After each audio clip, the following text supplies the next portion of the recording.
1010XL is presented by Farah and Farah, exclusive injury law firm of the Jacksonville Jaguars. Protecting you and your family. Call 396-5555. Jacksonville.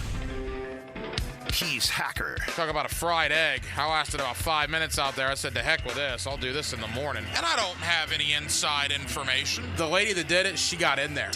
She made it happen. And he doesn't shy away from opinion. And I do enjoy drinking cold beer at ballparks. So if that makes me a baseball fan, then I'm a diehard baseball fan.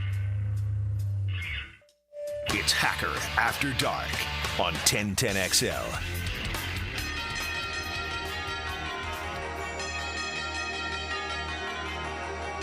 And just like that, Week 6 of the National Football League kicks off in about 15 minutes. In the NFC West, the San Francisco 49ers, the Seattle Seahawks. Week 6, hard to believe, already in the NFL regular season. We will keep you updated. Big game in the NFC West, by the way. San Francisco 2-3 on the year. Seattle, I believe, 3-2. A Seattle win gives them great standing and puts them in great shape with the 49ers there in the NFC West. And with that, a very good Thursday evening to you, Jacksonville. It is Hacker After Dark, 1010XL and 92.5 FM with Dylan Denmark. The Hacker Ryan Green with you. Glad you are with us as we are now one day closer. We are now well inside of 72 hours until the Jaguars and the Chicago Bears Sunday morning, 9:30 here on the East Coast in London. You'll hear that game right here, of course, on 1010XL Radio. Jaguars looking to get their second win of the year, 2 wins in a row. As I told Rick, I feel good about it. I felt good about it all week. Very similar to how I felt about Indianapolis last week. So we'll discuss that. Former Jaguar wide receiver Cecil Shorts will join me coming up in less than 15 minutes. We are also 48 hours away, under 48 hours away, from Florida and Tennessee. Neyland Stadium in Knoxville, Saturday night at 7 o'clock. No one's picking Florida. I'm not picking them either. But the spread's like 15.5. I would probably take Florida. And the 15.5, I do think it'll be close. I think Florida will play well. I just think Tennessee will ultimately have too much, particularly because it's in Knoxville. But, look, Florida hasn't fared very well at home this year. Maybe it's good to get out on the road, have their backs against the wall, if you will. Max Chadwick of PFF. He is the college football guy for Pro Football Focus. And Max will join me later on in the 9 o'clock hour to talk certainly Florida, Tennessee. We'll look around the rest of college football in Week 7. Some good games, man. From LSU, Ole Miss, to Texas, Oklahoma, Oregon, Ohio State, Alabama, South Carolina. Yeah, I'll throw Vandy and Kentucky in there, absolutely. It's a good week of college football. We'll do that later on in the 9 o'clock hour. So it's all football all the time. We will update you on the Major League Baseball postseason. And we will update you on Seattle and San Francisco in the NFL. Again, they kick off in about 10 minutes or so. Every night here on Hacker After Dark, we do kick it off with a big deal of the night. And Dylan Denmark. Let's do that right now. Time now for the big deal of the night. What's the big deal? What is the big deal? No big deal. It is a big deal. On Hacker After Dark. So the bottom line is this game in London, really these next 2 weeks in London, to me are going to tell the tale for the Jaguars season and their chances moving forward. They're already behind the 8 ball. They're already down a steep, steep hill. Can they climb out of it? Can they get back on the good things, the good side of things? Yeah, they can. But it's probably going to take a couple of wins in London, to be honest with you. Because you look at that schedule when they return from London, you're home against Green Bay, you're at Philadelphia on a Sunday night. And let's be real, they're not probably winning both of those games. They'd be lucky to go 1-1 in those games. Which makes these two in London vital. When you start 0-4, pretty much every game is vital. Indianapolis was vital last week. They found a way to get it done. They're now 1-4. This Chicago game is vital. New England next week is a must-win. You're darn right it is. When you still have to play Houston again, you got to play Minnesota, you got to play Green Bay, you got to play Philadelphia, you got to play Detroit. Schedule's not going to get any easier. And if you look at the remaining 12 games on the Jaguars schedule, one could argue that Chicago in London and New England in London are probably two of the easiest 3 or 4 games left on the Jaguars schedule. I think that's fair, which absolutely makes these must-wins. Not to mention the fact you're going against rookie quarterbacks in back-to-back games. Caleb Williams this Sunday, Drake May next Sunday. Drake May of New England will be making his first start ever in the NFL against Houston. Barring injury, his second start ever will be against the Jacksonville Jaguars in London. We'll do more of that next week. All eyes this week are on Caleb Williams and the Chicago Bears. Chicago's a good team. Are they a really good team? No. Are they a great team? Absolutely not. They're a good team. They're 3-2. Give them credit. They beat the Tennessee Titans, they beat the LA Rams, and they beat the Carolina Panthers. Not exactly world beaters, but they have 3 wins. We can't say much about it. The Jaguars have 1 win, right? But is Jacksonville on paper more talented than the Chicago Bears? Yeah, I think they probably are. If you look at the eye test, should Jacksonville beat Chicago on a neutral site?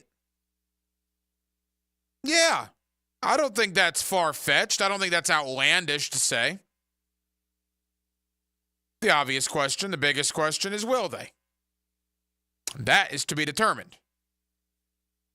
The one thing that I want to see on Sunday, I want to see a win first and foremost. Let's make no mistake about this. The Jaguars need to win the game. Trayvon Walker had a career game against Indianapolis. I don't need him disappearing for the next 4 weeks. Tank Bigsby had 100 yards rushing and 2 touchdowns against Indianapolis. I don't need him being a non-factor for the next 3 to 4 games. Brian Thomas Jr., 5 grabs, $120 and a touchdown against Indianapolis. I don't need him having 1 catch for 10 yards on Sunday. My fear, and it's a fear because we've seen it time and time again with this organization, is after a lot of these young guys have great games, we really don't hear from them again for a month. Do I expect Trayvon Walker to have 3 sacks on Sunday? No, but I expect him to be a factor in the game. Do I expect Tank Bigsby to run for a couple of scores and 100 yards? Not necessarily, but I don't think a touchdown and 50 to 60 yards rushing should be that far out of the question. Brian Thomas, I believe he's your wide receiver 1. I do. With all due respect to Christian Kirk, who I love, I think he's great. The Jaguar offense is much better when Christian Kirk is doing his thing. At worst, it's a 1-1A scenario, but I would say Brian Thomas Jr. needs to be your wide receiver 1. He's your deep threat. He's your home run guy. You saw it last week. Get Gabe Davis more involved. Gabe Davis was kind of an afterthought. Get him more involved. You got Evan Ingram potentially coming back. What does that mean for a 2 tight end set with he and Britton Strange? I haven't even mentioned Travis Etienne, who I'd love to see get more out of the backfield in the receiving game. On paper, and again, I don't think I'm homering up here. On paper, the Jaguars, to me, are every bit as good, if not better, than the Chicago Bears. Go win the game. Bears are coming off a 36-10 win over Carolina. They've been hearing how good they are. They've been hearing how great Caleb Williams was, and he was good last week. It was his best game as a pro. I'm happy they're hearing about that. Good. This game is not at Soldier Field. It was supposed to be. This is a Chicago quote-unquote home game. Nope, it's in London. I'd much rather play the Bears in London than play them at Soldier Field. Chicago's undefeated at Soldier Field this year. They're 3-0. They're 0-2 outside of Chicago. Last time I checked, this game in London is outside of Chicago. The Jaguars could be a bad team. That 0-4 start could not maybe be a fluke. That could be who the Jaguars are. I don't believe that's who they are, but it could be. And we're going to find out in London. Because if this Jaguar team, if Trevor Lawrence, Joshua Hines-Allen, Doug Peterson, the whole lot of them, if they are even close to what we thought they were in training camp before the 0-4 start, they should go to London and beat a rookie quarterback in Caleb Williams in Chicago and beat another rookie quarterback in Drake May in New England. They should, if they are who we believe them to be in the month of August. If those first 4 games were not a fluke, and they really were as bad as that 0-4 record would indicate, then yeah, they'll be in trouble. But back to what I said at the top. Look at the remaining schedule. Detroit, Green Bay, Minnesota, Houston again, at Philadelphia, at Indianapolis. That won't be easy. The Jaguars have a hard schedule. Manageable, but difficult. Chicago and London and New England and London are not difficult games, all things considering. I would put them in the top 3 or 4, quote-unquote, easiest games left of the 12 the Jaguars have to play. And when you buried yourself in an 0-4 hole, now 1-4, you simply cannot afford to lose either of these London games. You can't. If you want to be in the postseason conversation, you can't lose them. If you do, you probably kiss the playoffs goodbye. If you win both of them, well, that's a completely different conversation at 3-4, coming back here to try to get to 500 against Green Bay in late October. First things first, though, the first step in that process is the Chicago Bears on Sunday. Let's talk to a man that's played football games for the Jaguars over in London. He played 7 years in the NFL, 4 of which right here in Jacksonville. That's my buddy Cecil Shorts, former wide receiver for the Jacksonville Jaguars. We will look back on Indianapolis. We will certainly talk Brian Thomas Jr. As a former wide receiver, Cecil's got a lot of thoughts on him, believe me. And we will preview the Jags and the Bears with former Jaguar Cecil Shorts. That's next on a Thursday night edition of Hacker After Dark with Dylan Denmark, the hacker Ryan Green with you, right here on 1010XL and 92.5 FM. Dan Hicken. What is wrong with you? Jeff Prosser. What do you mean what's wrong with? What's wrong with you? Dan versus Jeff. No, what's wrong with you? No, what's wrong with you? They are The Drill. This is an awkward conversation. Why? Mornings on 1010XL. We're brothers from New Hampshire. Awaken 180 weight loss. Awaken 180 weight loss. It's not 100 pounds anymore. It's 103 pounds. Yeah, 103 pounds. I was 317 on February 20th. I got on that scale this morning. I'm 214. 103 pounds down thanks to Awaken 180 weight loss, which is the best weight loss program I've ever been on. Life-changing, life-altering, dare I say life-saving. And I don't say that lightly. I was on a bad path, man. 317 pounds, are you kidding me? But now after dropping over 100 pounds, my life is so much better in all aspects. If you need to lose weight like I did, do yourself a favor, do your family a favor. Go to awaken180weightloss.com, awaken180weightloss.com. Take it from a guy who's lost 100 pounds on that program and hit up Awaken 180 Weight Loss.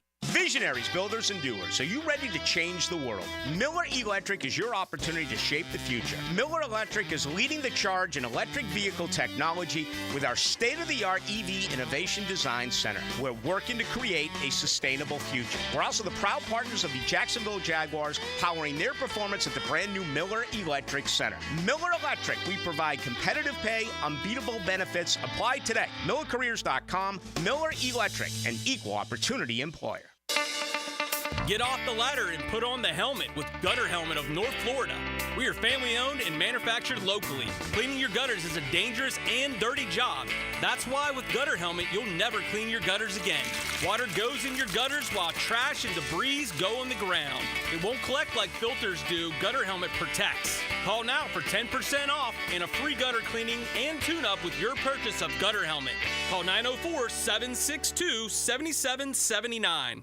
Blue here for the Blue Crab House, located right off of San Jose. It's on Julington Creek Road. They've been around since 1996. Indoor-outdoor dining. Also, takeout is available at the Blue Crab House. Open 4:30 to 9, Tuesday through Saturday. Sunday, noon until 9. Remember, Tuesday, $2 margaritas. Wednesday, $1 oyster night. How about the blue crabs? How about my personal favorite, the Canadian snow crabs? Whatever it is that you fancy, you get it right there. The Blue Crab House. Eric was way behind on his taxes. I owed a lot of money to the IRS, almost $15,000. I tried to make payments. The IRS wasn't satisfied with Eric's efforts, so they came after him full force. They're coming to put a lien and a hold on all my income, my home, my car. I was just overwhelmed at what to do. Then Eric called Optima Tax Relief. When Optima Tax got involved, the calls would stop, the threats would stop. It was easy like 1, 2, 3. Optima Tax Relief is A+ rated by the Better Business Bureau, and their team of expert tax professionals took care of Eric's problem. I owe $15,000,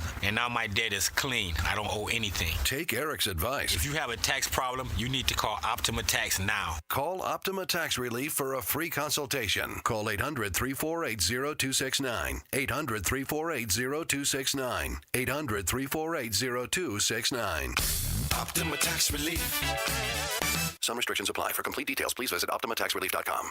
This Date in Sports History is brought to you by Southeast Orthopedic Specialists. On October 10th, 1951, the two-time defending champions, the New York Yankees, beat the New York Giants in the Baseball World Series in a 4-2 series victory. Hey folks, this is Dave Benyon with my son Ammon here from Zero Res. Ammon, you've been cleaning air ducts for a while now. What are some of the reasons customers might consider getting their air ducts cleaned? There are many reasons. Many times, people suffer needlessly from poor indoor air quality produced by the conditions in their air system. Construction dust, the presence of bacterial growth, and years' worth of buildup all come together to make your air ducts a pretty gross place. If you suffer from allergies, have recently moved, recently remodeled, or have never had your air ducts cleaned, then now is the best time to call. By calling Zero Res, you'll have the peace of mind of knowing that you called the best of the best. Our state-of-the-art truck mount system and top-of-the-line service representatives simply can't be found anywhere else. Google Zero Res and read thousands of 5-star reviews. So what kind of deals can I expect? Just mention that you heard us on the radio, and we'll give you $100 off your air duct cleaning. Wow, that sounds like a pretty great deal. Remember, folks, Zero Res, spelled forward or backwards, it's the right way to clean. CEROREZ. Zero Res. Mia here. The name to remember this hurricane season is Pro-Jax Roofing. Your neighbors have relied on Mike for 25 years to repair or replace their roofs. When you call Pro-Jax Roofing, you only talk to Mike. No expensive salespeople. You always get the best price for your project. For the lowest insurance rates, a free wind mitigation report is always given with your roof replacement. Pro-Jax Roofing wishes you a safe hurricane season. And if needed, Mike is here to help.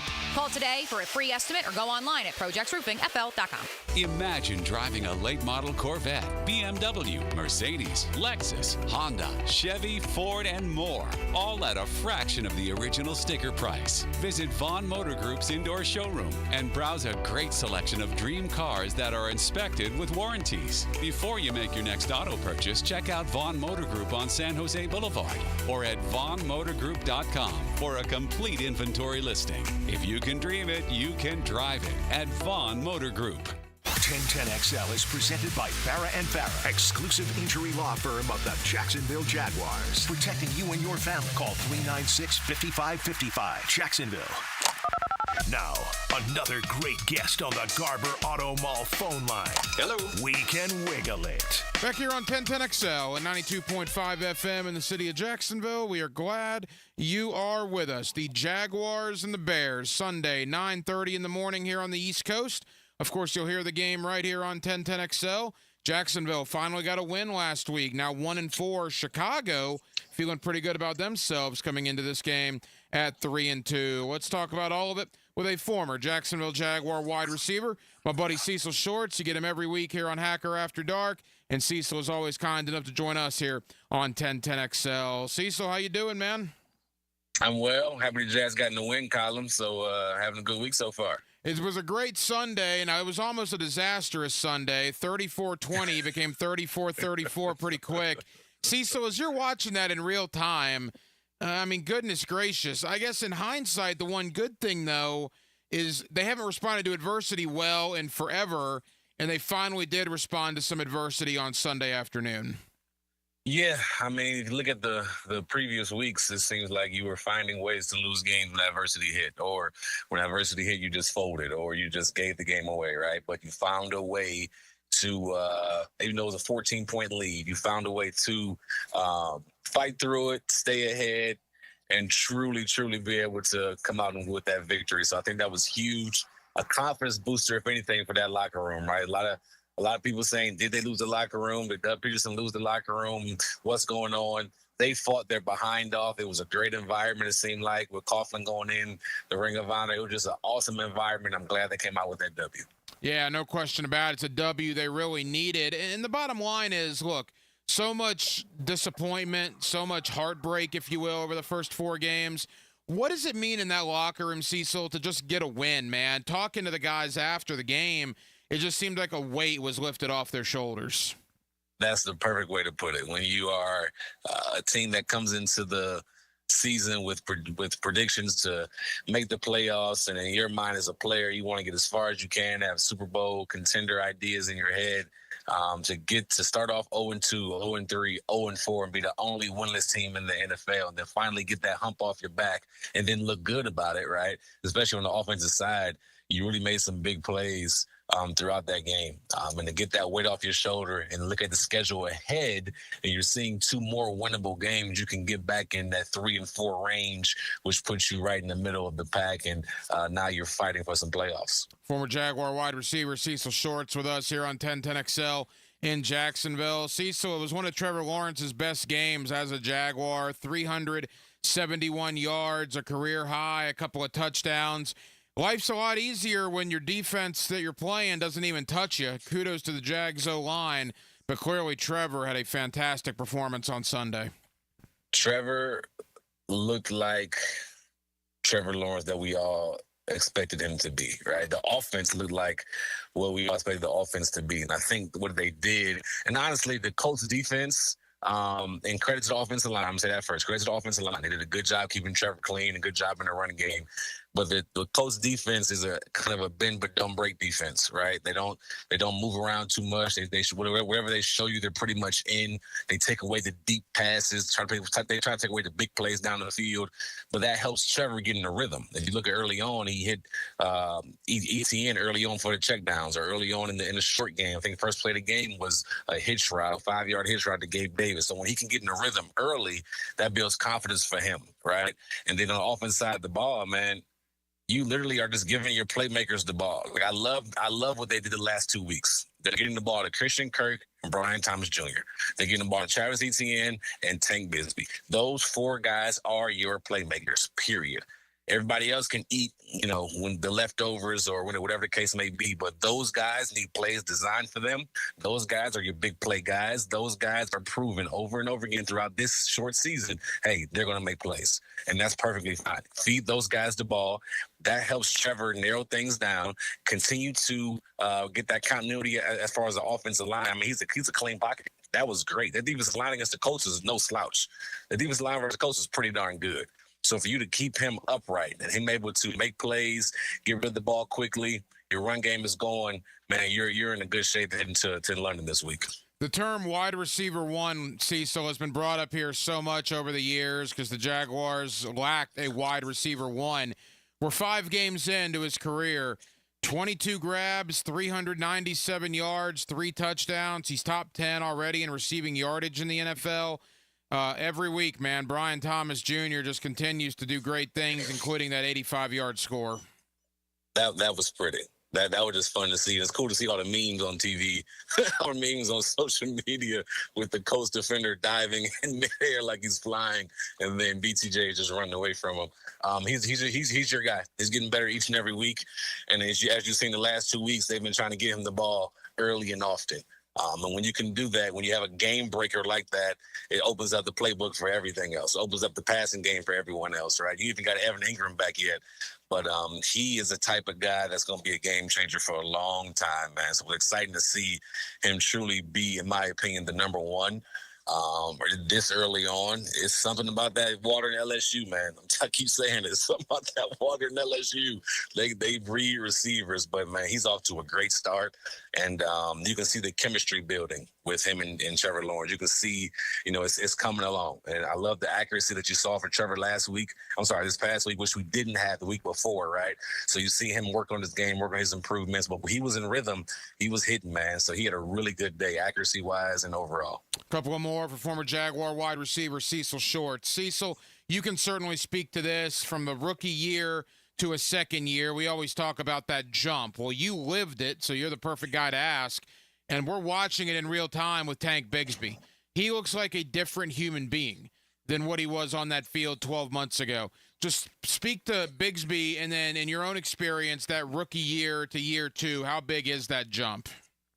It's a huge jump, and it's a jump for everybody. Is different, right? You got to learn how to be a professional. You got to learn how to play your position in that particular scheme, right? You have to trust yourself. You have to learn how to take care of your body. There's so much that goes into being a professional.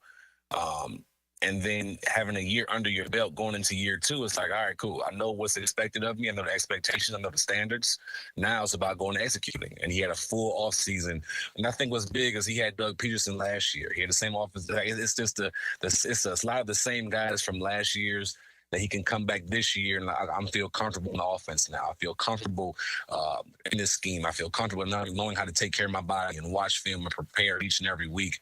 And he's a playmaker, man. We saw it at Auburn. We saw it, and then now here he's just making plays when his number is called. I love the rotation that they have right now. He's a big guy who's extremely fast. You probably shouldn't be that fast if you're that big, but honestly, he's just doing a heck of a job with the opportunities he's getting. And I think it's best to have Bigsby and Travis being able to tote that ball, especially while Travis is nursing a shoulder injury. But you're keeping both those guys fresh. Travis is your workhorse, right? Travis is your guy that can go out the backfield, do multiple things, but Tank can do the same thing. So now you just added a 2-headed monster in that backfield, which makes more production for that offense, which is a good thing to have. Well, that's been my take all week. This is not an anti-Travis Etienne sentiment. I love Etienne. I think he's great for the team, and they need to get him involved. I love what they did with him in the passing game last week. To me, I look at Detroit, right? Their running backs, plural, are Jahmyr Gibbs and David Montgomery. That, to me, Cecil, is what I envision Etienne and Bigsby becoming here. I hope so, man, because you got to look at those. And it's basically the same thing. So Bigsby would be the David Montgomery type, right? And then Gibbs would be the Travis Etienne type. Those guys are special. Like what you're seeing from Tank the last week, the long run against Houston, that's by no accident. He did a darn good job hitting the hole, getting outside, showing his speed. And then we saw what Travis can do, right? But the more carries you limit Travis from having, and it's not a bad thing, right? But you're putting him his trajectory, not trajectory, but his lifespan of a running back is longer, in my opinion, right? So you have that 2-headed monster. It's nothing you can do to stop those two. You get those guys in rhythm. You keep Travis. You can have both of them in the game at the same time. You can have Travis split out wide. You can have both of them in the backfield. You got Bigsby blocking for Travis. You can have the opposite. It's just a multitude of things you could do when you have 2 dynamic backs like that. And it's always going to open up your offense even more. So it's fun to see. And like you said, you have a blueprint kind of in Detroit. It's kind of got the same type of players that you have in that backfield. So it's definitely a good thing. It's definitely a good thing and not a bad. You're not taking anything away from Travis. You're helping Travis, right? That's how I'm looking at it. You're helping Travis and you're helping the whole entire offense. The more playmakers you got, no matter what age they are, I don't care how old they are. If they're making plays, give them boys the rock, and that's what they've been doing the last 2 weeks. Final moments of former Jaguar wide receiver Cecil Short. Cecil, you mentioned Christian Kirk and BTJ and Bigsby and ETN, all these guys getting involved, and you're right.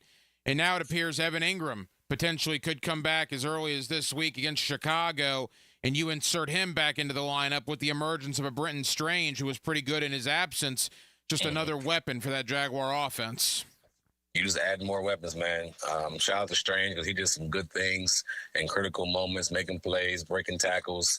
But now you got Evan Ingram back, who had 100+ catches last year. So you get him back in the rhythm. It's starting to look good. You're starting to see some light if you're Jacksonville, right? You're starting to see some light if you're Jacksonville. If you're Trevor Lawrence, like, okay, we can do this thing. Let's get back in rhythm. We're getting our playmakers back. We're getting some of our best guys back. It's the perfect time to do it. You go to London. You've been to London before. You know how to handle that. Other teams have not. Other teams are learning, right? So I think it's a perfect opportunity to go out there and get some wins and try your best to get back in the playoff hunt. Yeah, the Jaguars actually opened up the Tyson Campbell window today as well from IR, so he has a 21-day window where he can come back now, and that would be a welcomed addition to a secondary that's been struggling, no question about it. Cecil, you mentioned London. You played over there twice. Different approaches to this week for Chicago and Jacksonville. Jacksonville's not leaving until Thursday evening, right about now, as a matter of fact. Chicago's been over there since Monday. They arrived early Tuesday morning. In your experience, why would Chicago do that? Is it as simple as they're just not used to it, so they wanted to get over there quicker and get more accustomed? Yeah, I just think they're trying to get used to the time change, get used to being over there, try to stay in as much of a structured environment as you can, right?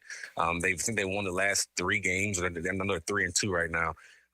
But I think their idea is if we can make it as much as a normal week as possible, then we got our best chance to win, right? But if we leave later and we're flying and we're not sure if our young quarterback can handle it or some of our younger guys can handle it, and whatever the case may be, that could be a struggle for them, right? But they're over there all week. Well, they get adjusted to it. Their sleep patterns will be on point by the time the game starts. Everybody will be good to go. Jacksonville is just there. That's the second home team. That's their second home. So they have an understanding of how and what to do. So it's no worry for them. But you go down early to build that structure, to stay in routine. It's going to be tough on Chicago, man. I don't care who's done it. It's always tough on people who have never done it before. So the advantage, in my opinion, is still Jacksonville. What's your opinion on Caleb Williams? Because the Jaguars will obviously see him on Sunday. I'm not as high on him as I once was. I think coming out, I thought he was a special talent. He still is very talented. I just think he needs to mature a little bit. I think and then he needs, honestly, early on, he didn't have all his weapons, and they're starting to come back now. But I think he needs to sit in the pocket a tad bit more. I think he needs to go through his progressions. I still think he has a boatload of talent. They just got to keep building. Being able to run the football will help a rookie quarterback. He's definitely talented, but I think I got spoiled watching CJ and Daniels and everybody else kind of go through the stuff. But he's good, but I think Jacksonville can get to him. Former Jaguar wide receiver Cecil Short. Cecil, final question. You alluded to it earlier. You don't want to get too far ahead of the story, but 1-4, 2 games in London against 2 rookie quarterbacks, it looks like. Caleb Williams on Sunday, and Drake May will be making his first start for the Patriots against your Houston Texans as well. Cecil also a former Texan. And then May will make the trip to London, presumably barring injury, and start against the Jaguars. So, all right, you're in London, 2 rookie quarterbacks. You have every opportunity to win both games, and if you do, you come back at 3-4, and it's almost a reset with 10 games to go in the regular season. Yeah, buddy, it's a great opportunity. I forgot it was 2 rookie quarterbacks back-to-back, and Drake May is in a situation where they're not very good at all anywhere in New England. But Chicago got a little streak going on. They're playing better. They're figuring it out. They got a pretty good defense.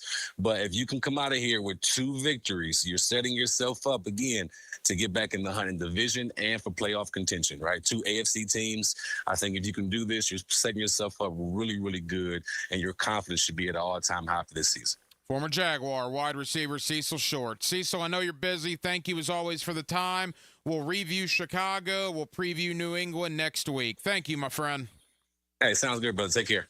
There you go. Former Jaguar Cecil Shorts with us here every week on Hacker After Dark. Updating the first game of Week 6 in the NFL. Kicked off about 20 minutes ago. NFC West battle between San Francisco and Seattle. Seattle had a 30-yarder to DK Metcalf. Couldn't do anything with it. They punted.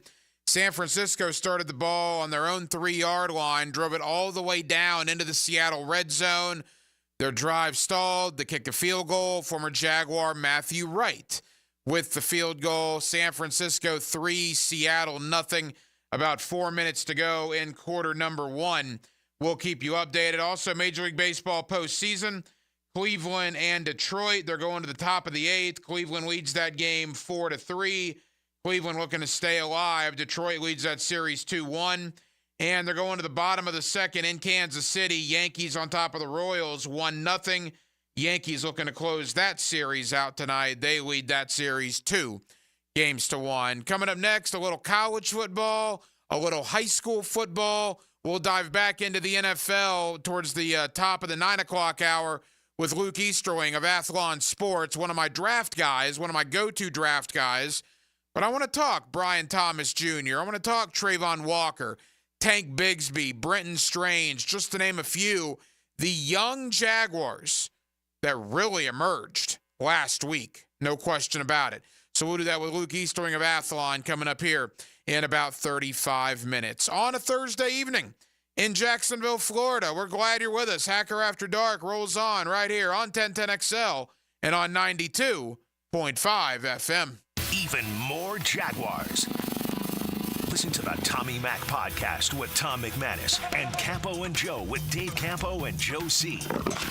Find these original podcasts at 1010XL.com or on Twitter at 1010XL.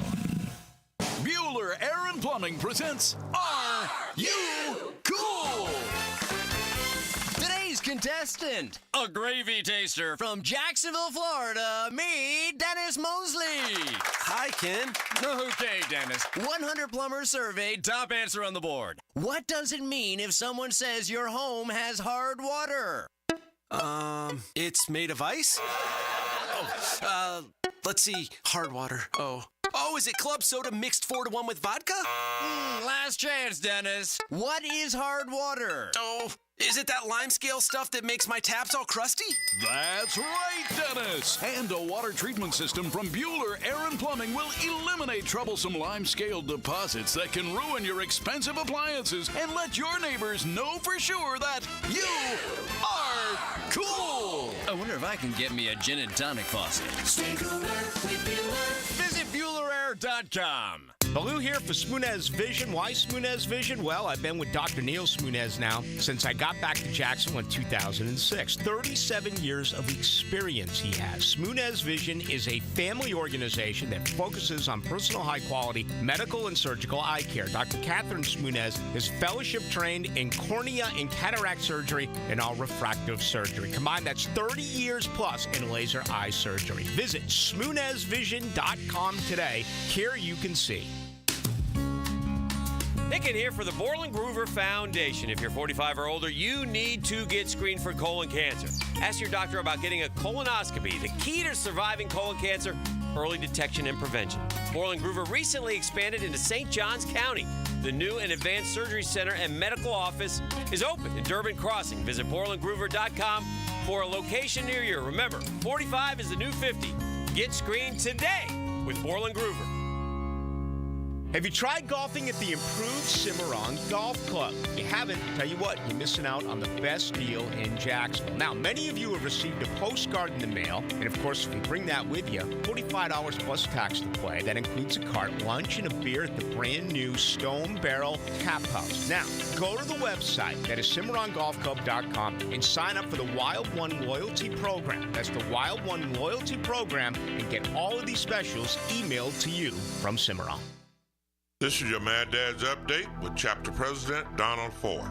In our effort to curb crime, drugs, and violence during the summer months, we are offering Friday Night Lights. It has already started and will be going until school starts back. It is every Friday night from 6:30 to 9:30 at the Blacktop, 5732 Normandy Boulevard, and behind the Potter's House Christian Academy. We manage 3 basketball courts. You are not running on the cement. We have covering on each court. The Lakers, the Magic, and the Heat. Ages 15 to 40 years old. This will give them something to do other than selling drugs and getting into trouble. We have monitors there giving leadership. We have to wake up, stand up, and speak up. Hit me on Facebook and tell me what you think. Or MattDadJacksonville.com. Get more Gators with Dan Hickett and me, Frank Frangie, on all things Gators on 1010XL Gators Podcast, with new episodes every Monday, brought to you by Southeast Orthopedic Specialists, wherever you find podcasts and at 1010XL.com. Googan Nation, it's Dreamfinders Danny Hicken here to tell you this is no dream. The folks at Dreamfinders Homes right now have an unbeatable interest rate for you. You may not think you can afford a Dreamfinders home. Well, think again. Take advantage of a 2.99% year one rate. I said it, 2.99%. 15 Jacksonville communities to choose from. Find that dream house and take advantage of an unbeatable rate. Move now, literally. Dreamfinders Homes, the official home builder of the Jacksonville Jaguars.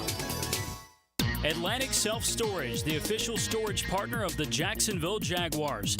Need to make room to watch football in your home or need a place to park your boat or RV?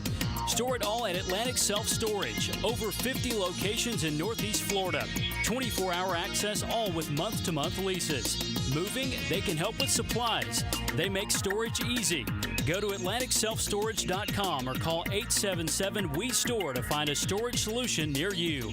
Go Jags! At Cannons of Jacksonville, they know that when you're towing anything, you gotta have products you can rely on. With over 50 years of fabrication expertise, the family at Cannons can repair or install precisely what you need to tow with confidence. Whether it's a heavy-duty hitch, trailer frame, gooseneck, tow bar, or any other towing accessory, Cannons will provide you with unmatched precision and durability. For all your towing needs, visit cannonsofjacks.com, where quality and customer satisfaction collide. Got a cracked windshield? Not only is it dangerous, but did you know it's also illegal? Call Baker Glass. Matt and his crew use the best auto glass in the market, and they accept most insurance. Plus, all new windshields come with a full warranty. From cars, to trucks, to RVs, you can count on Baker Glass to be fast and friendly. Just check out their Google reviews. Come see us at the shop on Casta Avenue, or we can come to you at your home or business. I'm back with Baker Glass. No one treats you better. 1010XL is presented by Farah & Farah, exclusive injury law firm of the Jacksonville Jaguars. Protecting you and your family. Call 396-5555. Jacksonville. Hacker After Dark on 1010XL. 49ers still up on the Seahawks, 3-0 end of the first quarter. San Francisco will take over in about their own 25-yard line or so. Second quarter about to get underway. 49ers 3, Seahawks nothing. We're going to hit them all over the next hour and 10 minutes. A little high school ball, a little college ball, back into the NFL as well. Toby Bullock, the head coach of the Mandarin Mustangs, joins me in less than 5 minutes. They had a game on Monday night. Everybody, all high schools have just had to move everything around because of the hurricane and the hurricanes that have unfortunately hit this state over the last couple of weeks or so. In fact, I believe we have 12 or 13 games scheduled for next Monday night. It'll be a little Monday Night Lights, high school style here in Jacksonville. But I thought it was interesting to talk to a high school coach about trying to get all these games in for their kids, man. The kids play so hard, practice so hard in the spring, in the summer, in the winter, and they only get 10 regular season games in high school football. And you hate for weather to cancel anything. So these high school coaches and these campuses and the referees and everybody involved with high school football are doing everything they can to get as many of these games in as they can.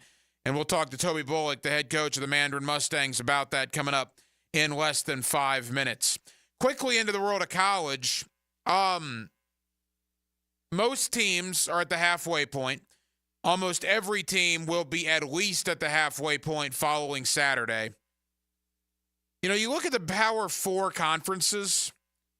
Best team in the SEC right now, according to the rankings, is Texas. They're the only undefeated team left. Best team in the Big Ten. Now, the Big Ten's interesting. You realize, like, three of the top 4 or 3 of the top 5 in the new poll this week are from the Big Ten, with Oregon, Ohio State, and Penn State. Does that mean the Big Ten is currently the best conference in college football? After all, in the SEC, it just means more, but if you go by the standings, the rankings, Big Ten might have an argument, at least right now.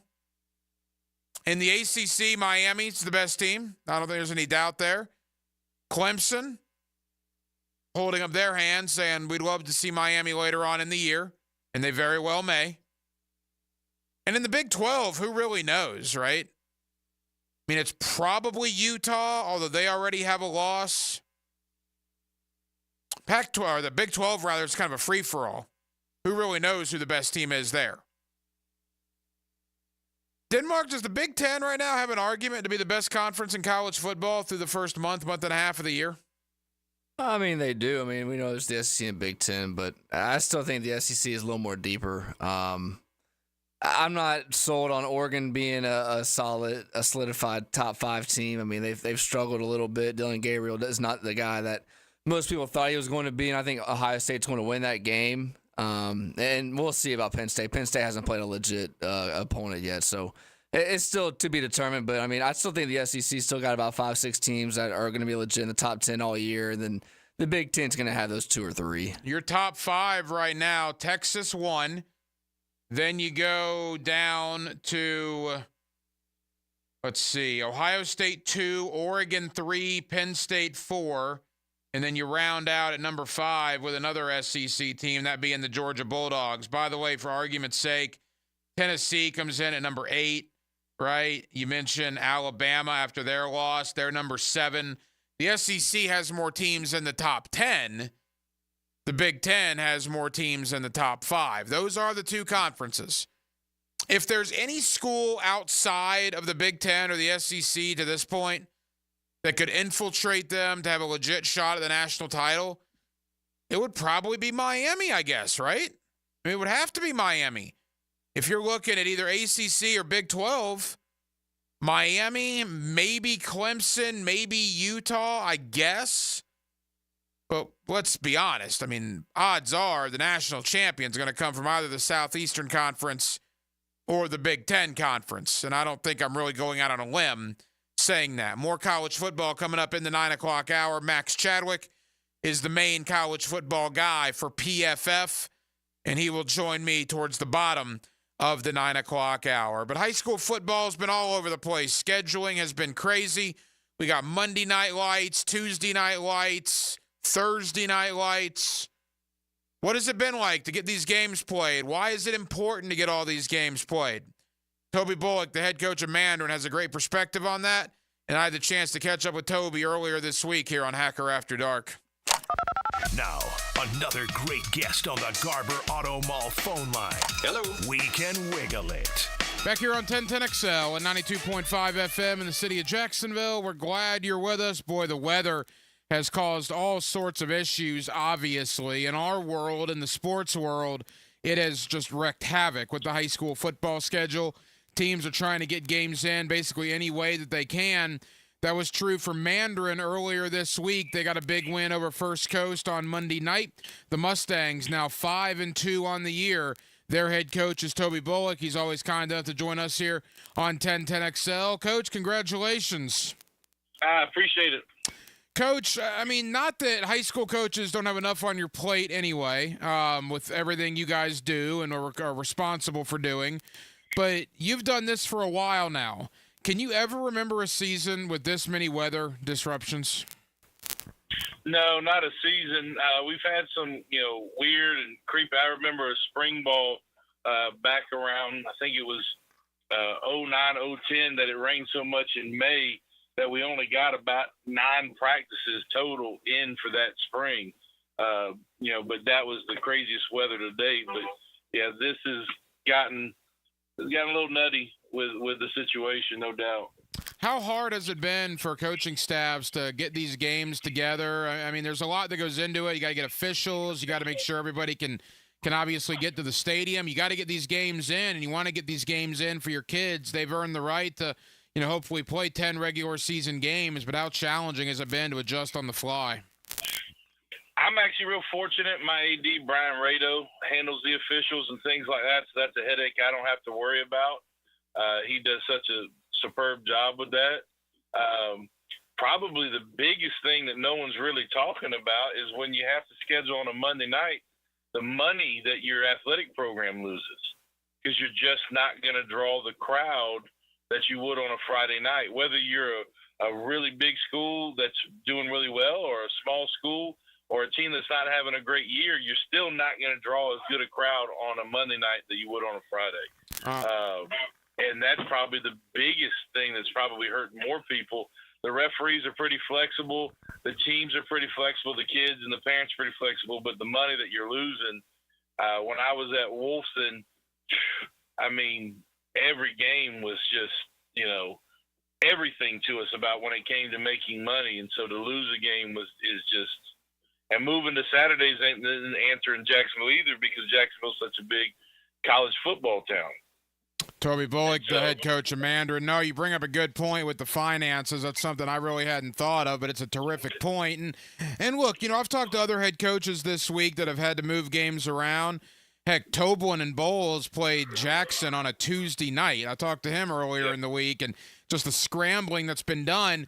But not only do you want to get the games in, but your kids have kind of earned that, right? What they do in summer and in spring, and you want them to have 10 regular season opportunities, if at all possible. But, another way to look at it is if you don't play a game, football's like no other sport. You miss one game because of weather, that is 10% of your season gone. We talk about it when it comes to dealing with discipline. So many people want to treat football like baseball or basketball or sports that have 25, 30 games. And like, well, just suspend them for a game. Well, that's the equivalent of 2 to 3 games in another sport when you suspend for one game in football. So when the weather takes away a game, if you're not able to get it in, 10% of that senior's year is gone. And you do everything you can do to get it in to one, give them what they've worked so hard for, but also to, in the back of your head, understanding that that's an opportunity that they now don't have to show what they can do to impress somebody willing enough to take a chance on them for a scholarship or a preferred walk-on or whatever, or just an opportunity to play. Well, you guys did play earlier this week against First Coast on Monday night. You got a big victory there. You're now 5-2 on the year. You got 2 district games upcoming, and certainly that'll be gigantic for where you're going to stand in the postseason. Coach, where are you 5-2, 7 games in? Are you happy where the team is right now? With the adversity that we faced, I am, yeah. I would have really liked to have been able to pull out that Bradford game. Our defense played well enough for us to win, and we weren't able to do enough to get that. That's probably the only area. But as far as the adversity, we've lost quite a few. I mean, of course, people know about the big ones, but and other people are dealing with it also. But IMG, we lost the heartbeat of our defense with our Mike linebacker. And so to overcome some of the things that we've been able to overcome, is a testament to the coaching staff and the kids.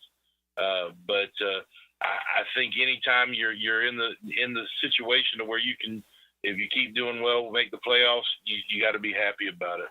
Final question, Coach. I guess the silver lining with the craziness of the schedule is you've gotten 7 games in. Now you basically have a mini bye, right? You're going to go, I guess, 11 days in between games. You got Fletcher a week from Friday and a big district matchup. Are you going to use this time to hopefully get a little healed up? Oh, yeah. Well, next week was our bye.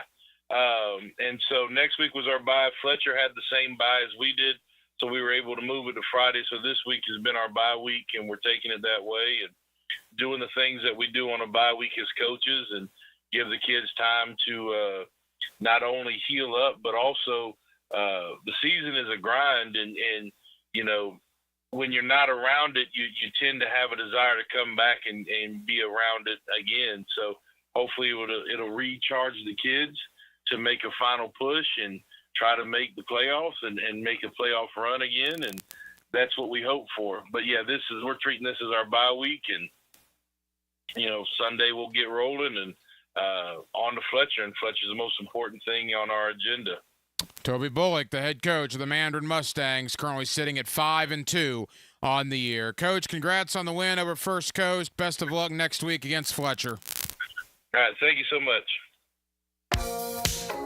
Making the middle of your day have something to say. Yes, and finally it's paying off. Joe Cowart, Matt Hayes, and Leon Searcy. What is this? XL Prime Time. What time is it? 2 to 4. Where are we? 1010XL.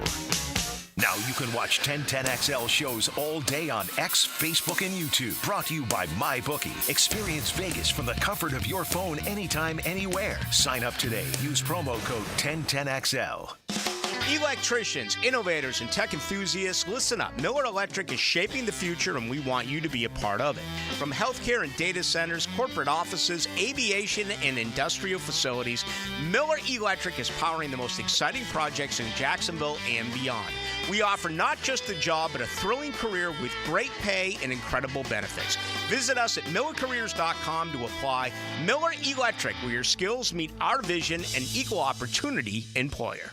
In its final year, we encourage you to help create great futures for young people when you run or walk at Mackenzie's Run, Saturday, November 23rd. Join Boys and Girls Club of Northeast Florida for a 5K and 1 mile fun run through the beautiful stadium course at TPC Sawgrass. Enjoy food, live music, face painting, family fun, and more at our Runners Village.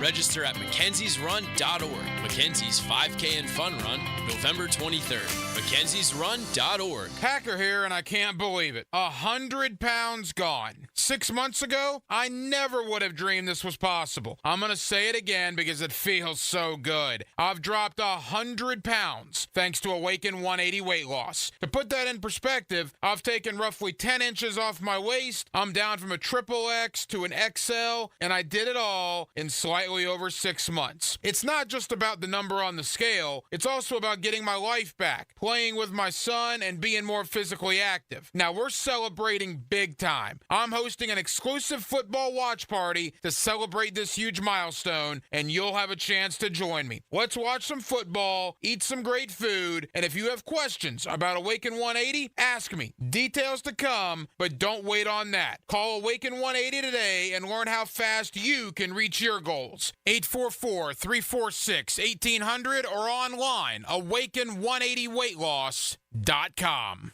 Rick Ballou for Carlson Dental. I've been telling you this for quite some time because it's true. I hate going to the dentist, or at least I used to hate going to the dentist. I had total anxiety, and then I tried sedation. Light sedation for cleaning and deep sedation as well for cavities and root canals. Folks, it's an incredible experience. So don't be nervous. Don't be scared. Go to carlsondentalgroup.com. That's carlsondentalgroup.com for all of your dental needs. Does the building you go to work in every day need a little love and attention? Jason Parker here with Performance Painting. Great companies take great care of the buildings their staff and customers walk into every day.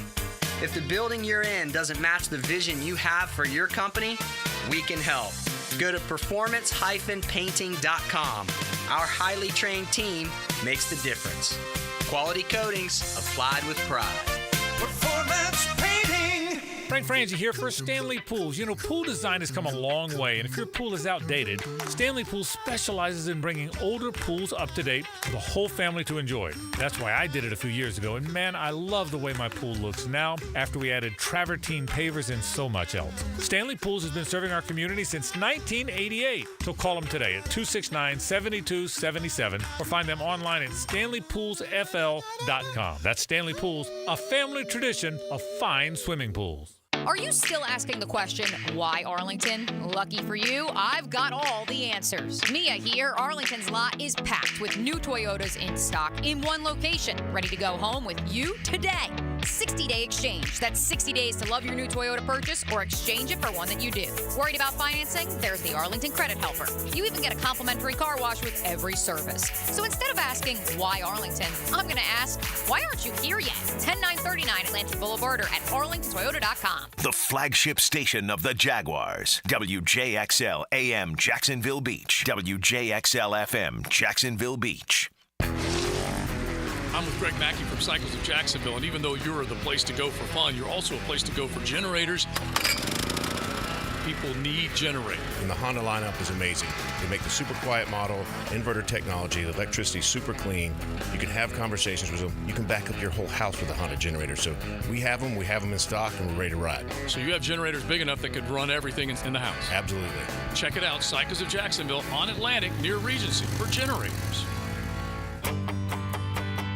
Hello, First Coast. I'm sure by now you have seen our bright green GFL trucks and containers throughout the greater Jacksonville area. We're an industry leader in solid waste and would love the opportunity to earn your business. We're committed to customer service, reliability, and have an unwavering focus on safety. Whether commercial or construction, let us haul your waste away.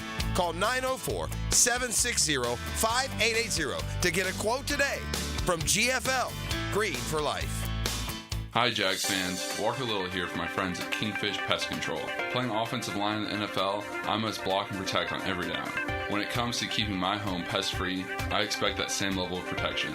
So I contacted Kingfish after seeing thousands of positive online customer reviews about their service. I can confirm from personal experience, bugs don't stand a chance getting past Kingfish Pest Control. Do what I did. Reach out to Kingfish Pest Control to protect your home, a proud partner of your Jacksonville Jaguars. 1010XL is presented by Farah & Farah, exclusive injury law firm of the Jacksonville Jaguars. Protecting you and your family. Call 396-5555. Jacksonville. Hacker After Dark on 1010XL. 1 hour down, 1 hour to go. We will take you up till 10 o'clock as we do every night here. Hacker After Dark, 1010XL, 92.5 FM. San Francisco, a 13-0 lead over the Seattle Seahawks. Big play of the game, Brock Purdy, 76-yard touchdown to Deebo Samuel. Couple of Matthew Wright field goals. Boy, there are former Jaguars sprinkled all throughout this game. You got Matthew Wright, the former kicker. He of the game winner to beat Miami in London for Urban's first win back in 2021, right? Now he's with San Francisco. He's made a couple of kicks. Seattle, of course, has Rayshon Jenkins. They also have Laviska Shenault. And I didn't realize that until moments ago when Laviska Shenault fumbled a kickoff return that San Francisco recovered and got another field goal. So 13-0 49ers over the Seahawks. 11 minutes to go in the first half. In the Major League Baseball postseason, top 9, Cleveland up 4-3 on Detroit, looking to extend that to a Game 5 tomorrow. Game 4, Yankees-Royals. Yankees up 1-0, bottom of the fourth. The Yankees, with the win, will advance to the League Championship Series. By the way, how about the Mets last night? A grand salami to help them eliminate Philadelphia as the Mets now await the winner of the Dodgers and the Padres. Coming up in the 9 o'clock hour, towards the bottom of the hour, we will talk with Max Chadwick of PFF, their main college football guy. He is the host of the PFF College Football Podcast. We'll preview Florida, Tennessee. We want to talk midseason reports, right? Florida State, 6 games in.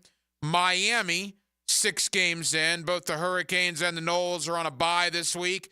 So we'll do kind of a midseason report card on them, but certainly focus on Florida and Tennessee. That comes up at the bottom of the hour. Coming up next, Luke Easterling of Athlon Sports. One of my main draft guys is one of the draft guys. Does a terrific job with the draft. But I want to ask him about the young Jaguars, from Trayvon Walker to Brian Thomas, from Britton Strange to Anton Harrison, Tank Bigsby to Cam Little. All of those guys, year 3 or younger, all were vital in Sunday's win over Indianapolis. And we're going to obviously focus on Brian Thomas Jr. So that's next, as we got a very busy 9 o'clock hour. We'll keep you updated on San Francisco and Seattle. Again, 49ers 13-0 over the Seahawks. 11 minutes to go in the first half. Thursday night, Hacker After Dark. We roll on till 10 o'clock right here on 1010XL and on 92.5 FM. Believe in the unbelievable. Unbelievable. 1010XL. I can't believe it. I can't believe it. We're hearing is believing. Unbelievable. David Ammon here with Zero Res. Ammon, I can't believe it's been 20 years since we started Zero Res. Do you remember? You were only 7 years old and we had you cleaning the vans after school. Yeah, I'm grateful I've always had a job that taught me to work hard, take care of things, and to appreciate our good customers. October is birthday month for Zero Res, so what are we doing for our customers? Just say happy birthday Zero Res and we'll give you $50 off. That's $50 off carpet, tile and grout, upholstery, or area rugs. Zero Res. Spelled forward or backwards, it's the right way to clean. Zero Res. Duck Duck Rooter provides plumbing, septic, and air conditioning services across the First Coast. We have the ability to travel straight to you when you need it most. We have our community covered. Duck Duck Rooter technicians are your neighbors, friends, and family. We know you best. Understand what sets us apart from the rest. When you're stuck, call the Duck. 904-862-6769 or visit duckduckrooter.com. I'm here with Danny Van Sickle, Director of the Electrical Training Alliance. Danny, tell me about your program. Hey, Rick, we're a 5-year electrical apprenticeship. Our students start out making over $40,000 a year, and right now graduate making over $90,000 a year, including benefits. There is no tuition or no student debt. You just have to apply and get accepted. Did you say no tuition and no student debt? You heard that right, Rick. Once you're accepted to the program, your only cost for the books and the course fees. About $800 a year. That sounds like an amazing opportunity. How can I learn more? Just go to etajax.org, and you can apply there. Apply by November 7th. Now that's what I call high-quality H2O. If you want high-quality water in your home at a fair price that won't scare you to death, then talk to someone who knows water and is not a pushy salesman. Contact your local water boy, Keith. I install premium equipment and can repair or even rebuild your existing system. In a business known for aggressive sales tactics, let me show you how my approach is different. If you've got any water problems, contact the water boy at waterboyjack.com. This Date in Sports History is brought to you by Southeast Orthopedic Specialists. On October 10th, 1951, the two-time defending champions, the New York Yankees, beat the New York Giants in the Baseball World Series in a 4-2 series victory. Atlantic Self-Storage, the official storage partner of the Jacksonville Jaguars. Need to make room to watch football in your home or need a place to park your boat or RV? Store it all at Atlantic Self-Storage. Over 50 locations in Northeast Florida. 24-hour access, all with month-to-month leases. Moving? They can help with supplies. They make storage easy. Go to AtlanticSelfStorage.com or call 877-WE-STORE to find a storage solution near you. Go Jags! I was so excited when I heard the sandwich was back. What's up? This is Mike. And this is Celia. And a little thing we love about the Chick-fil-A Honey Pepper Pimento Chicken Sandwich is the symphony of flavors. You can always count on that crispy, tender, juicy chicken. It's so good. My favorite part is the pimento cheese. Topped off with the honey, it all comes together perfectly. I like the original. I like the spicy chicken fillet. But either way, you're getting a winner. The Chick-fil-A Honey Pepper Pimento Chicken Sandwich is back with a bite. Try it with the original or spicy filet now for a limited time. Real guests paid for their testimonials. When it comes to towing products, your safety on the road is the priority at Cannons of Jacksonville.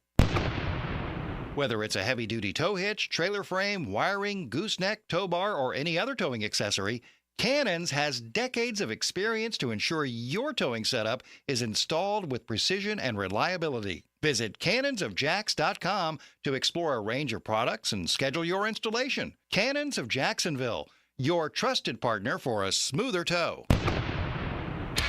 I'm Stacy, and I want to tell you about my fogged up window fiasco at my house.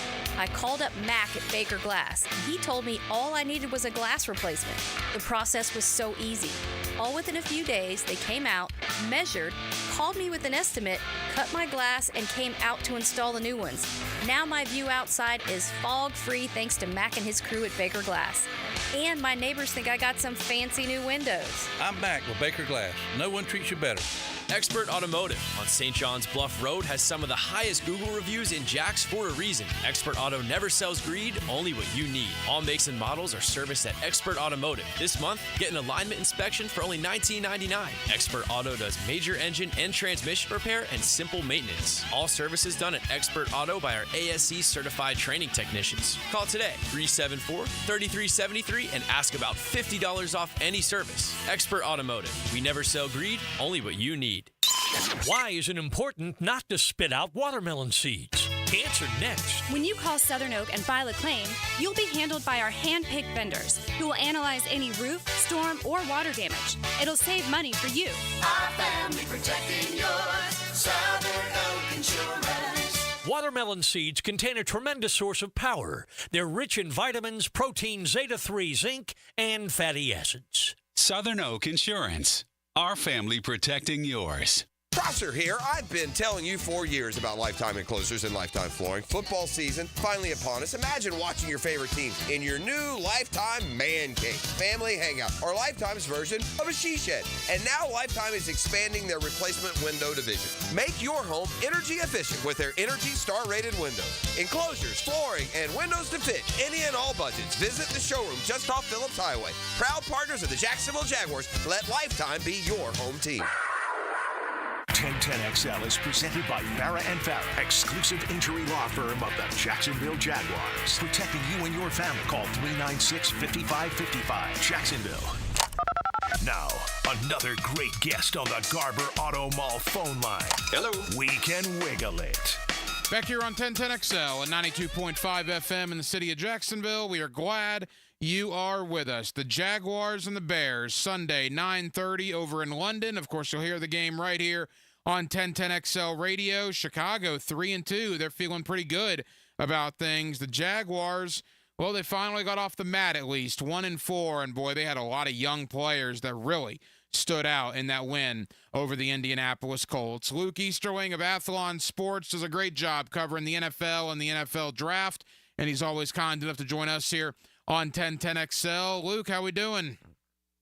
Doing great, Ryan. Thanks for having me, as always. Hey, Luke, we always appreciate the time, know how busy you are this time of year. All right, I said a personal thank you Sunday during the postgame show to the Tennessee Titans for coming in here and taking Calvin Ridley from out from under the Jaguars' noses at the 11th hour. At the time, back in March, boy, that really sucked here, right? The rival gets presumably your best wide receiver. But as a result of that, the Jaguars had to pivot, and they went to Baton Rouge, Louisiana, Luke, and they drafted this guy named Brian Thomas Jr., and holy moly, 5 games in, I think Brian Thomas Jr. is the wide receiver one we've been waiting for here for a long, long time.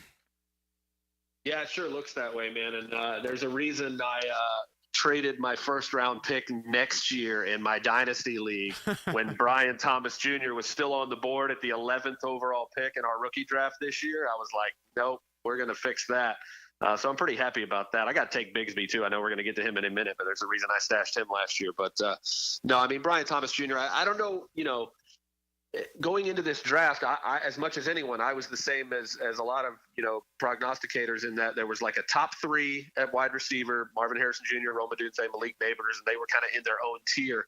And then a lot of us felt like Brian Thomas Jr. was not quite at that level, but definitely number 4. Like he was still the clear-cut next guy ahead of a bunch of other really, really talented receivers, the deepest receiver class I've ever seen in 25 years of doing this.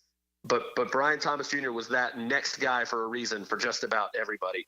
You got the size, 6'3", 200 plus, obviously the ridiculous speed, the production, 17 touchdown catches, just such a ridiculous deep ball guy.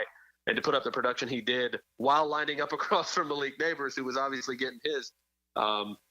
Yeah, he had a great quarterback, and everybody always asks, oh, well, what happens when he gets to the next level? I think we're already seeing it, right? Those things, those traits that he has, they translate. And I think the most exciting things for Jags fans right now has to be the fact that he's still kind of raw as a route runner. And when it comes to kind of the finer points of the technique of playing the receiver position, he's winning with his pure speed and athleticism and competitiveness right now, that once he starts to develop some technical advantages to his game, man, I think he's going to be a really, really special player. 22 catches, 397 yards, and 3 touchdowns already for Brian Thomas in 5 games as an NFL wide receiver. He was one of the young guys that really stood out, Luke, on Sunday in the win over the Colts. And then you mentioned Tank Bigsby. Tank Bigsby last year, well, it was a huge disappointment, right? He looked good in training camp. It just did not materialize in the regular season. You talk about year 1 to year 2 jumps or leaps, whatever verbiage you want to call it. Good gracious, how good Bigsby has looked in year number 2 so far.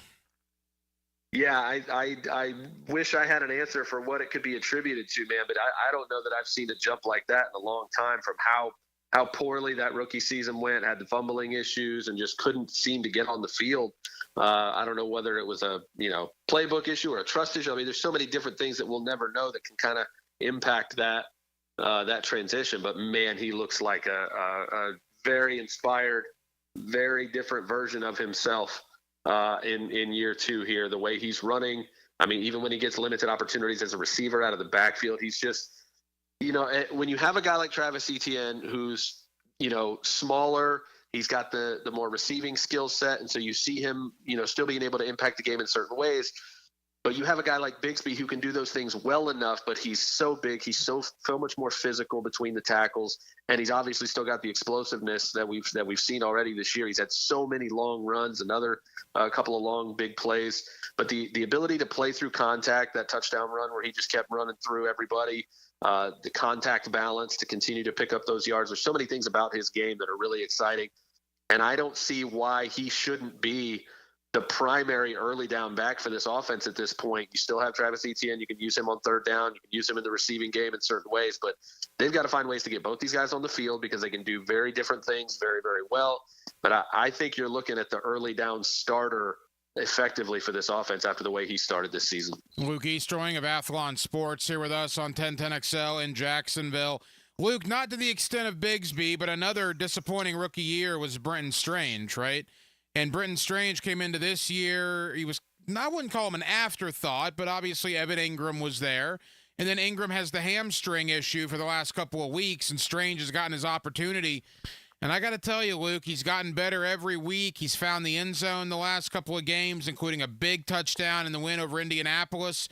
Strange is another one. Year 1 to year 2, looks like he's taken a giant leap forward. Yeah, and really it's all about opportunities, right? The more reps you get, the more opportunities you have to develop trust with your quarterback, and that happens throughout the week.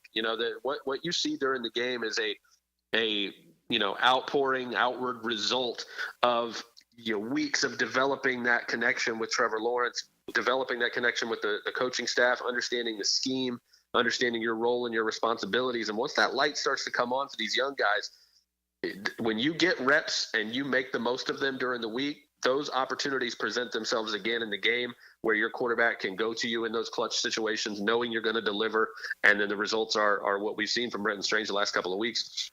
Obviously the physical part of it was not a question, right? He was a great athlete coming out of Penn State. There's a reason he was drafted on day 2. The talent has never been the issue, but the fact that he's developing this connection and that trust with Trevor Lawrence means that there's, again, a lot of potential ahead for him. Well, there's no question about that. And you talk about the Trevor Lawrence aspect of this. Luke, no doubt he was struggling the first 4 games. He, quite frankly, was bad in a couple of those games. And then he goes out there and throws for 371 and a couple of touchdowns, a career high in yardage. Boy, you hope that kind of turns the light on for Trevor because he was dynamic on Sunday.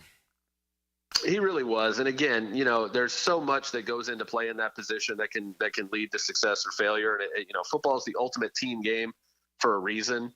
But there's still so much responsibility and blame or credit that gets rested on the quarterback at the end of the day, for better or for worse. And so it was really nice to just see him go out, especially on his birthday, with the hype over I won't get into the uniforms because I could literally do an entire segment about how the biggest thing the Jaguars could do to ensure their success in the future is to go back to those uniforms full time.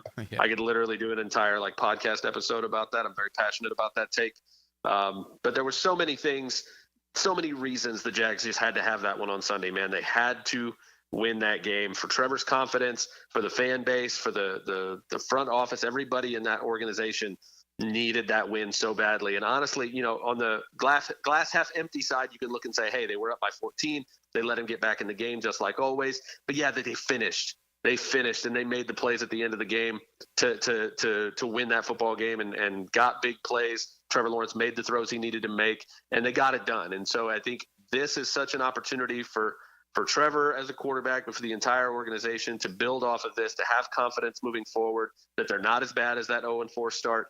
It may have indicated they're much closer to the playoff team they were a couple years ago. The talent is still there. They still have, again, so much young talent that we've already talked about today that should make them a better team moving forward. There's a lot to be hopeful for, and they really, really needed that win. Couple of more for Luke Easterling of Athlon Sports. Defensively, Luke, two guys that really stood out, two young guys. Boy, Ventrell Miller has been everywhere the last two games. The fourth rounder out of Florida in 2023. He's been sensational. And then Trayvon Walker, probably his best game as a pro football player on Sunday. 3 sacks against Joe Flacco and the Colts. Yeah, I think with Miller, again, it's a situation where opportunities are being taken advantage of. Obviously, with one of the better linebacker duos in the league that they've invested, a lot of money in from a contract standpoint, and then a high draft pick and a recent first rounder with Devin Lloyd. Obviously, there hasn't been a lot of opportunities to get on the field for Ventrell Miller just because most defenses are in nickel. So often nowadays you only have 1 or 2 linebackers on the field as opposed to 3. Like you had back in the old days with a lot of 4-3 defenses. But Miller is making the most of his opportunity, obviously, with the injuries creating a spot there for him. Again, he was a hell of a player at Florida. Didn't have to go far to make his NFL jump, but it's nice to see him putting it all together. Again, he's a productive player, solid athlete coming out of Florida. And I think this is what they envisioned for him down the road.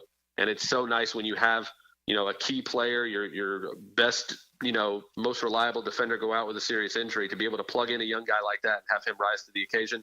It's huge for that defense. And Trayvon Walker, this is exactly what they were hoping for, right? The last couple of years, you've seen the conversation be like, oh man, they had an opportunity to take Aiden Hutchinson. He's dominating in Detroit. Did they make a huge mistake there? But this is always what we envisioned for Trayvon Walker. We knew it was going to take some time because he was a ridiculous athlete, a rare athlete for his size, with that versatility, the ability to line up anywhere on the defensive front, which he did at Georgia. This is the development track that they envisioned for him. They knew it was going to take some patience, but this is how dominant he can be, because there's just very few people on this planet that are as big as he is, that are as athletic as he is, and the things he can do to frustrate and create mismatches for opposing offensive lines. It's just a very, very long list. So it's great to see that breakout coming from Trayvon Walker, because this defense really needs it, and this is what they envisioned when they took him number 1. Yeah, 15 sacks for Trayvon Walker his last 22 games over the last 2 NFL seasons. Final moments, Luke Easterling of Athlon Sports. Luke, on Sunday, the Jaguars in London take on the Chicago Bears, which means they take on Caleb Williams, the number 1 pick in the draft in 2024, against the number 1 pick in the draft in 2021 in Trevor Lawrence. Chicago feeling pretty good, right? 3-2, just gave Carolina a beating on Sunday. What's been your thought on Caleb Williams so far, 5 games into his career? I think we've seen a guy that's getting confident every week. He's growing every week. He's seeing the defense better every week. I think he's becoming more confident in his own ability to be the kind of player he was at USC at this level.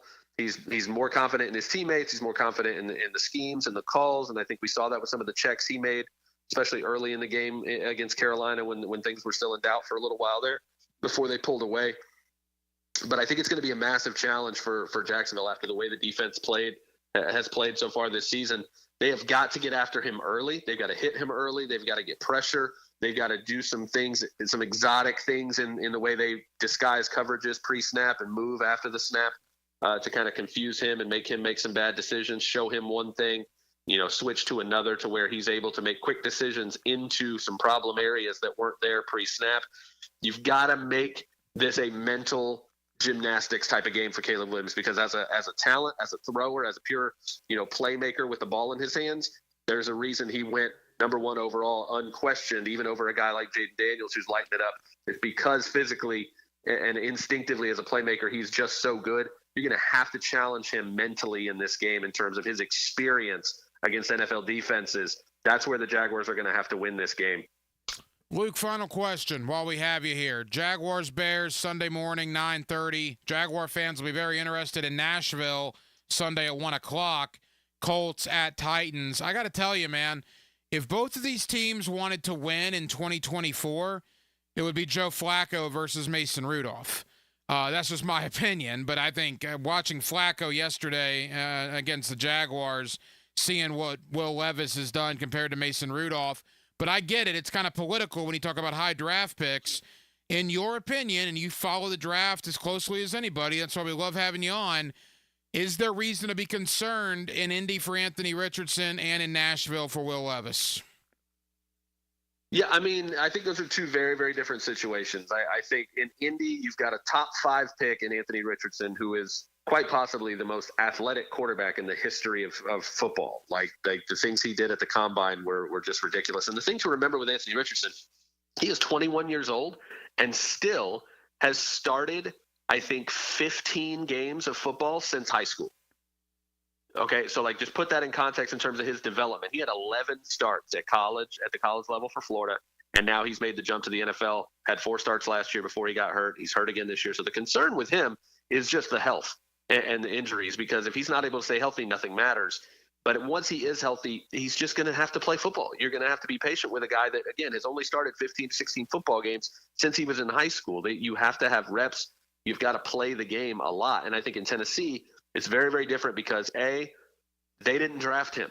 You know, Rand Carthen, this is his show now. Mike Vrabel's not there anymore as the head coach. He's the top dog as the new GM with the ability to make the decisions he wants. And so, you know, that regime is a little bit different structurally in terms of what they have invested in Will Levis. And he was also a second-round pick. I know they traded up to get him, but I don't think they're nearly as beholden to him as Indy will be to Anthony Richardson, because of what they've invested and that entire system on that, the structure of that organization was in place. So I think on the one hand, that could lead them to go to Mason Rudolph earlier. But on the other hand, they could just look at the season as hey, we've got to find out whether Will Levis can be the guy throughout the rest of this year. We're going to give him the rest of this season to prove it or not, so that we know for a fact going into the offseason, we've got to cut ties, just like they did with Malik Willis this past offseason. We've just got to move on, and we've got to find the next guy, try to find the next guy in next year's draft. They've got to know that, which is why they may kind of keep that leash a little longer than you might think. Luke Easterling of Athlon Sports. Luke, always enjoy the conversation, man. Thank you. We'll talk again soon. Hey, always a pleasure, Ryan. You guys take care. Bringing sports talk to the First Coast. This is 1010XL, Jacksonville Sports Radio. Bueller Air and Plumbing presents Are You Cool? Today's contestant, a gravy taster from Jacksonville, Florida, me, Dennis Mosley. Hi, Ken. Okay, Dennis. 100 plumbers surveyed, top answer on the board. What does it mean if someone says your home has hard water? It's made of ice? Let's see, hard water. Oh, is it club soda mixed 4-to-1 with vodka? Last chance, Dennis. What is hard water? Oh, is it that lime scale stuff that makes my taps all crusty? That's right, Dennis. And a water treatment system from Bueller Air and Plumbing will eliminate troublesome lime scale deposits that can ruin your expensive appliances and let your neighbors know for sure that you are cool. I wonder if I can get me a gin and tonic faucet. Stay cooler with Bueller. Visit BuellerAir.com. Hacker here, and I can't believe it. 100 pounds gone. 6 months ago, I never would have dreamed this was possible. I'm going to say it again because it feels so good. I've dropped 100 pounds thanks to Awaken 180 weight loss. To put that in perspective, I've taken roughly 10 inches off my waist. I'm down from a XXX to an XL, and I did it all in slightly over 6 months. It's not just about the number on the scale. It's also about getting my life back, playing with my son, and being more physically active. Now, we're celebrating big time. I'm hosting hosting an exclusive football watch party to celebrate this huge milestone, and you'll have a chance to join me. Let's watch some football, eat some great food, and if you have questions about Awaken 180, ask me. Details to come, but don't wait on that. Call Awaken 180 today and learn how fast you can reach your goals. 844-346-1800 or online, awaken180weightloss.com. In life, there are times to count your losses, times to be the better person, times to walk away. But if you've been injured by no fault of your own, it's time to fight. Call me, Eddie Farah, at 396-5555, Jacksonville. Hi, this is Dave Barker. Multi-unit hair grafting is now available at IHRS and can give you 3 times more hair in one procedure over a traditional hair transplant. Multi-unit hair grafting gave me more hair in one procedure and within my budget. You can grow your hair back with this exclusive new procedure. Call for a free evaluation. Call IHRS 904-777-IHRS 777-IHRS 777-4477. Dan Hicken and Jeff Prosser start the week by giving the ball to the best back in Duval. And off, Fred Taylor. Monday morning running back with Fred Taylor is fueled by Epstein & Robbins DUI Defense Firm and Monahan Jewelers on 1010XL. Make a crucial catch against colon cancer. Hicken here for the Borland Groover Foundation. If you're 45 or older, the ball is in the red zone to get screened. The key to surviving colon cancer, early detection and prevention. 45 is the new 50. Get screened for colon cancer now. The Borland Groover Foundation is a nonprofit organization devoted to building a healthy and equitable community that is free from colon cancer. Visit BorlandGrooverFoundation.com for more. If you're ready to transform your yard with a fence that stands out, elevate your curb appeal with Superior Fence and Rail. Superior takes pride in offering first-class service, friendly installers, and unmatched fence products. Mention this ad and get $250 off your next project. It's time to get off the fence and call today. When you're on the fence, about a fence, SuperiorFenceandRail.com. Hello there, Brendan from Play It Again Sports here to congratulate all the parents for surviving another summer. The kiddos are back to school, and you know what that means? Sports are back. But don't fret, Play It Again Sports has the gear you need at prices worthy of excessive celebration. From sluggers and shooters to clappers and benders, Play It Again Sports can turn your kids into goats. Stop in today on Merrill Road near 295 or online at playitagainjacks.com. Former Jaguars corner and first-year head football coach at Duval Charter School at Bay Meadows, K-12, Aaron Beasley here. Are you looking for an A-rated K-12 school prioritizing academics, arts, and athletics? Duval Charter School at Bay Meadows offers a rigorous curriculum to develop strong minds with an additional focus on growing good hearts. DCSB has been an A school for 8 years, and our tuition is free. Now enrolling. Apply at baymeadowscharter.org. Does the building you go to work in every day need a little love and attention? Jason Parker here with Performance Painting. Great companies take great care of the buildings their staff and customers walk into every day. If the building you're in doesn't match the vision you have for your company, we can help. Go to performance-painting.com. Our highly trained team makes the difference. Quality coatings applied with pride. Performance Painting. For birthdays, anniversaries, or any situation that requires something really special, visit the Kuhn Flowers showroom on Beach Boulevard and select something that you can't find anywhere else. 1010XL's Andrew Gibson here, and that's the direction I head, Kuhn Flowers. 1010XL is presented by Farah & Farah, exclusive injury law firm of the Jacksonville Jaguars. Protecting you and your family. Call 396-5555, Jacksonville. Now, another great guest on the Garber Auto Mall phone line. Hello. We can wiggle it. Back here on 1010XL and 92.5 FM in the city of Jacksonville, we are glad you are with us. Florida and Tennessee, Saturday night in Knoxville. Of course, you'll hear the game right here on 1010XL. The Gators at 3-2, coming off a rather impressive win over UCF, but they're obviously huge underdogs going to play a Tennessee team that's probably really excited to get back out on that field after they lost to Arkansas and Miami and Florida State are at the midway points of their season. One is going really well. The other is not. We'll talk about all of it with my buddy Max Chadwick. He is the college football analyst for PFF. He also hosts the PFF College Football Show. And Max is always kind enough to join us here on 1010XL. Max, how we doing, man? Good. How you doing, Ryan? Max, we're good. Thank you for the time. You and I haven't spoken in a little bit, and we've gotten some answers to some questions we had coming into the year. Before we really dive in, just an overall view at the halfway point of the college football season. Biggest story, biggest disappointment? How would you assess what we've seen in the first 6 weeks or so?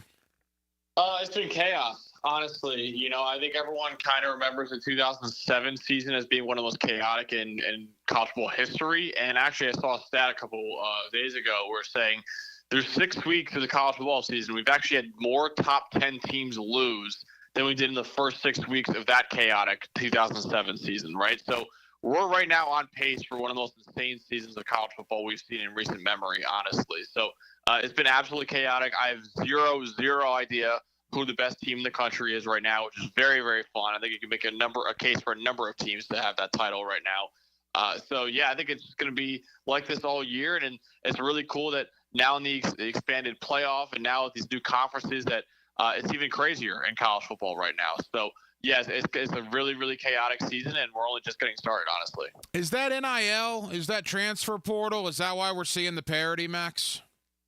I think it is. Yeah, I think some of it has to do with that for sure. I think the transfer portal has really increased the parity in college football because and NIL is a big part to do with that too, right? Because when you play, I mean, you're obviously more valuable, right, to sponsors and all that.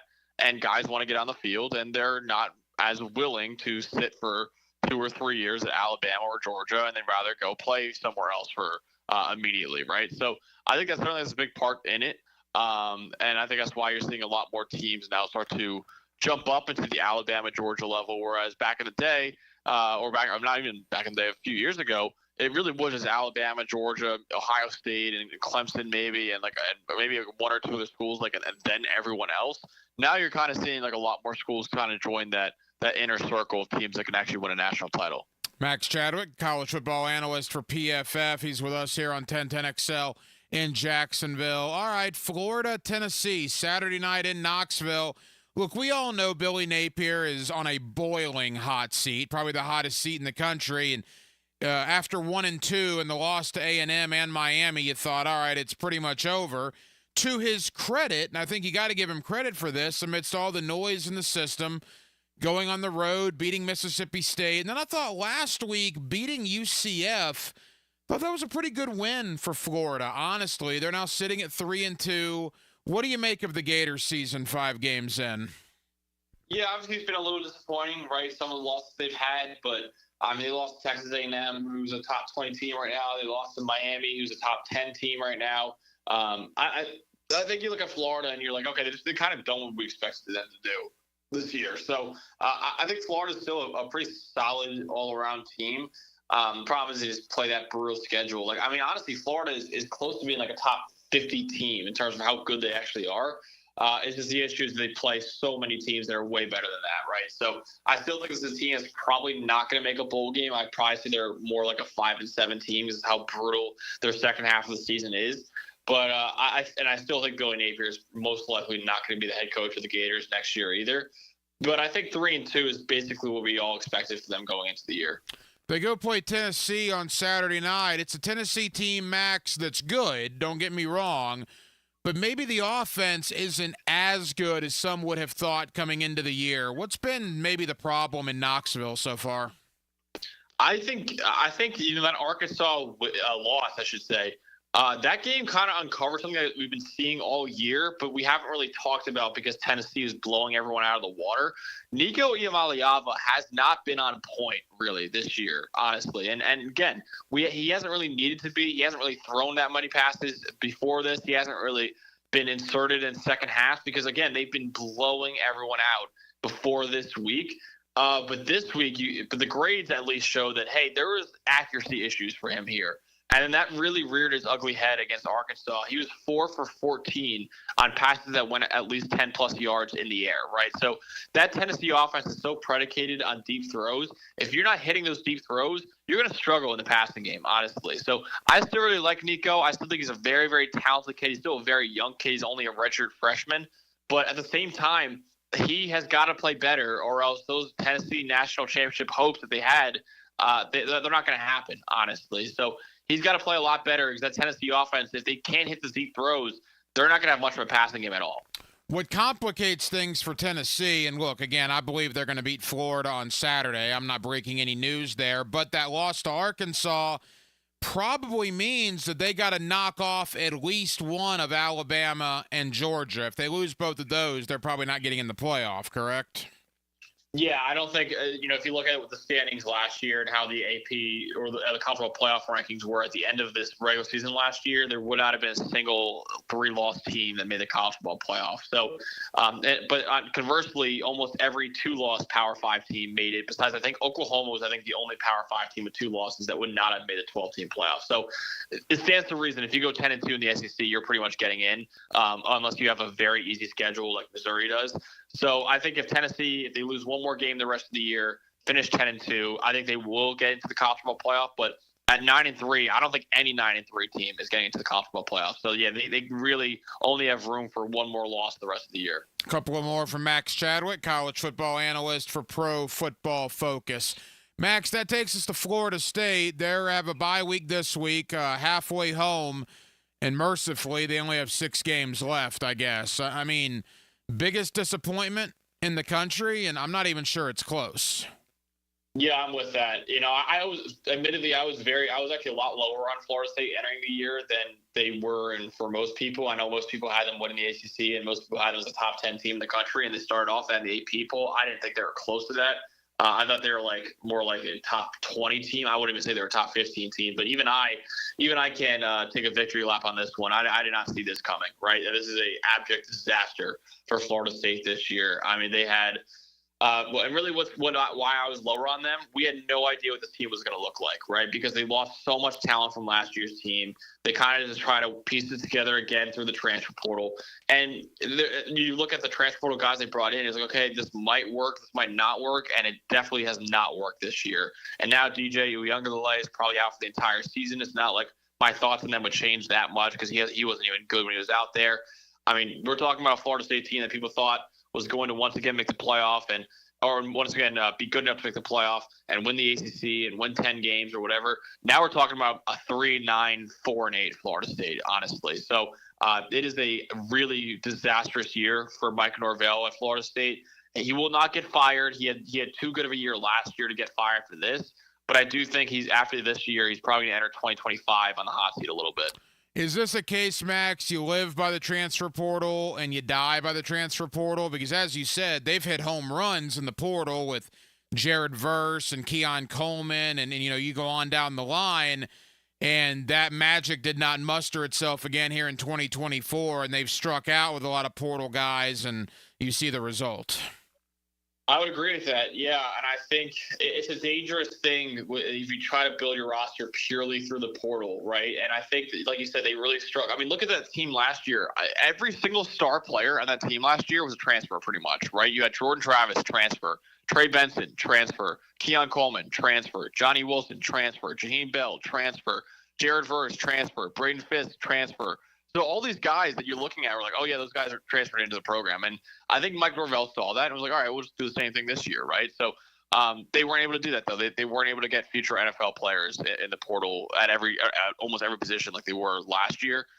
So, yeah, I do think, building a college football roster nowadays, it's got to be a little bit of both. And I'm not saying Florida State isn't doing both. Like, they are actually still recruiting at a very, very high level. It's not like Colorado, where Colorado is purely building through the portal. But I just think that, you haven't – it's a young team still. You haven't seen those young kids really step up too much just yet. Again, I'm not saying you should fire Norvell or anything like that, but this is what happens when you try to build an entire starting lineup through the portal, and they're just not really doing well right now. And I think a lot of it has to do, too, with the fact that they – almost more than any other team in the country, they lost so much talent to the NFL draft, honestly. And I think that's what really, really hurt them this year as well. Final moments, Max Chadwick, college football analyst for PFF. To Miami, they're also at the midway point of their year. Great start. They're playing with fire the last couple of weeks. The Virginia Tech ending, boy, that was one of the craziest things you've ever seen. And then coming back from 25 down at Cal, to their credit, they've won the games and they're 6-0, but you play with fire too much. At some point, Max, you're obviously going to get burned. Yeah, they are. And I think, Miami fans probably don't feel great after these 2 weeks, but what I'll tell them, this season's been so chaotic that you should just be happy getting any win you can find, right? And I think every team goes through this a little bit where no matter how good you are, you're going to play down your competition a little bit. But the great teams find a way to win those games anyways. That's what Miami is doing right now. So at least, they're still undefeated. Miami fans can still hang their hat on that. If they lost to Cal, if they lost to Virginia Tech, then I would be a lot more worried than I am right now.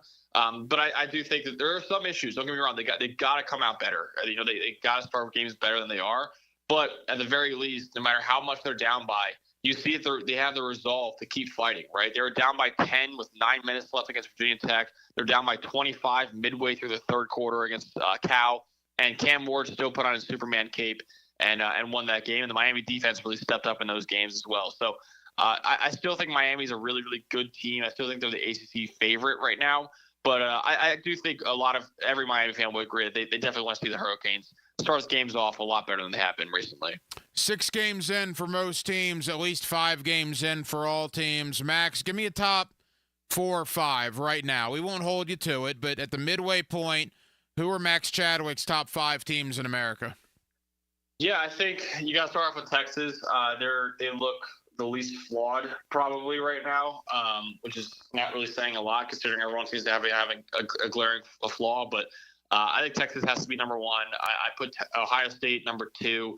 Oregon I put number 3 as of right now. I'd probably still put Georgia 4. That they got a close loss to Alabama. They killed Clemson, who's a top 10 team somehow in the AP poll right now. I don't know how they're a top 10 team, but they are. And then they also beat Kentucky, who obviously beat Ole Miss as well. So Georgia I put number 4. Then I probably put Miami 5. This is how I would rank the teams, not necessarily how good I think they are, right? So I don't really necessarily think that Alabama's not a top 5 team in the country. I just think you can't really rank them in the top 5 because of that loss to Vanderbilt. But this is more so how I would personally rank them based off a little bit of how good they are, how good I think they are, and also a lot to do with how good their resume has been so far this year. Max, as we say goodbye, Florida, Tennessee, that's the one that we're most interested in these parts, but certainly the Texas State Fair on Saturday. Nothing says SEC conference football like Texas and Oklahoma. Their first game at the Texas State Fair as both members of the Southeastern Conference. How careful does Texas need to be on Saturday? A little bit. I do not like Oklahoma, full transparency. I think they have serious issues offensively. And Michael Hawkins, the new true freshman quarterback they're trotting out there, he's a better runner than Jackson Arnold. I don't think he's a better passer. They have nothing in their passing game right now. And the issue is you're going up against a Texas team that right now leads the nation in coverage grade and is a really good pass rushing team as well. That spells not a lot of good things for Oklahoma's offense this Saturday. So I think the only way Oklahoma can win this game is if their defense, specifically their front 7, which is by far the best part of their team, can make this game as ugly as possible, like make it as low scoring as possible. Because I think the Oklahoma secondary, while they have some decent players back there, I don't think it's good enough to stay up with Quinn Ewers and those receivers, and even Arch Manning and those receivers if he was to play too. So, I think that Oklahoma's front 7 has got to step up. The problem is the Texas offensive line is one of the best in America as well. So I think this will be maybe even more than 2 scores that Texas wins by, maybe even 3 scores Texas wins by. I think it could get pretty ugly on Saturday, but if Oklahoma wants a chance, they're going to have to make this game as low scoring as possible. Max Chadwick. Now, Max, when people hear PFF, they think of pro football, but as you and I have talked over the last couple of months, you got a great college football content, and you're one of the main analysts, and you have your college football show there that's a part of PFF. Tell people where they can find your work. Yeah, I appreciate that. So you can find the PFF College Football Show on YouTube and anywhere you get your podcast. And actually tonight at 6 p.m., we will be previewing the 8 biggest games of Week 7, including Texas-Oklahoma. So very excited about that. And then also, obviously, you can find all my articles and stuff at pff.com. If you want to follow me on X, it's at CFB Max Chadwick, too. Max Chadwick of PFF, the college football guy for Pro Football Focus. Max, I know you're busy. Always appreciate the time, brother. We'll talk again soon. Appreciate you, Ryan. Now, the cool down with Donovan Air Electric and Plumbing, keeping Jack's cool since 1987.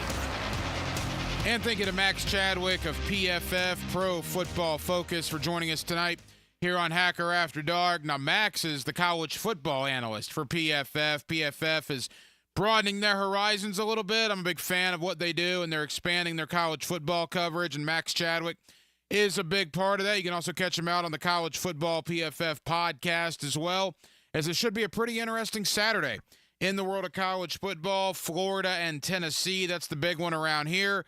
Of course, you'll hear that game on 1010XL Saturday night up in Knoxville, and then around the country, whether it's Ohio State, Oregon, whether it's Ole Miss, LSU, the Texas State Fair with OU and Texas.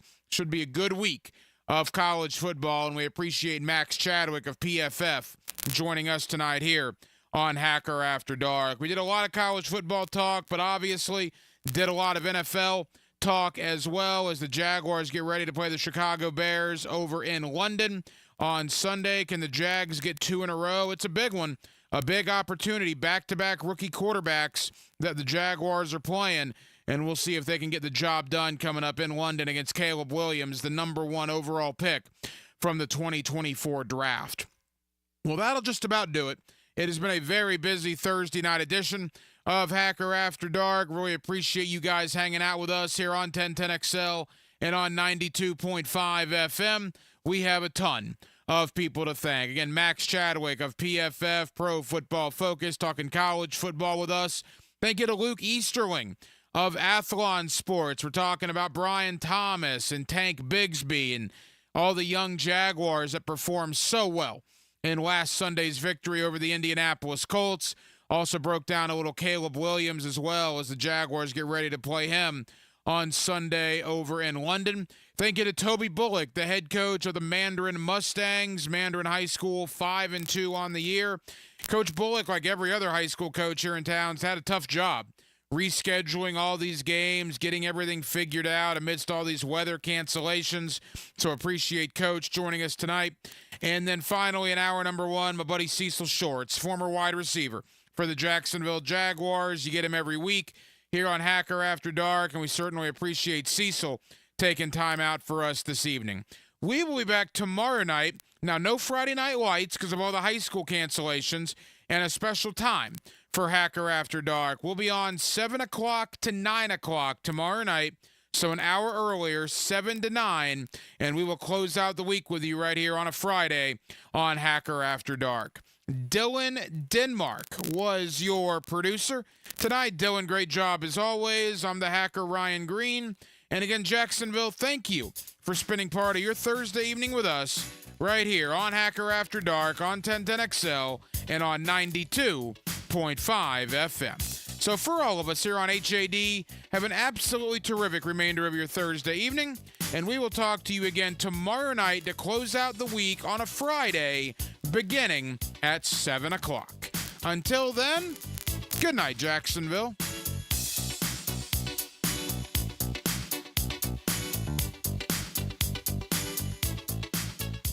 At 1010XL, we don't take sports seriously. Slant to the corner. You're going to move it back over here to the point. Rock this over here. You got pie.